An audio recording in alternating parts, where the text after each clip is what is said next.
going into that, the top 1 or 2 players, I would say on just about every team in the W, have a lot of opportunities as far as being the face of the franchise and doing other things that I feel like most of them would be willing to sacrifice 1% of their WNBA salary to allow for more backup spots and more help, especially with more games being added to the schedule. And this is a completely different conversation than we had of when we said players should never accept less money to benefit the team to win to get a championship. This is a completely different conversation. The money that we're talking about doesn't exist yet. We don't know how much it's going to be.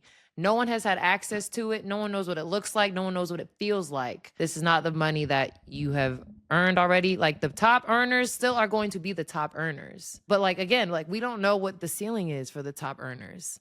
So this is a completely separate conversation. Like, I do not want any player to ever be like, nah, I'm going to take less money so, you know, we can go get this player and stack up a team. Like, if a player wants to do that, shout out to them. Like, that's amazing. But if a player doesn't want to do that, I completely understand that. But for this hypothetical 100%. ceiling that we're talking about that could potentially expand these roster spots and give more players opportunities on top of the expansion teams, I don't see why that's not an idea that we would visit.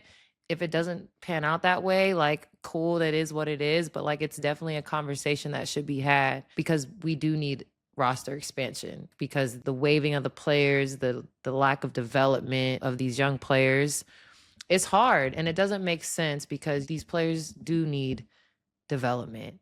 And you can't depend on going overseas. You can't depend on Unrivaled. You can't depend on Athletes Unlimited.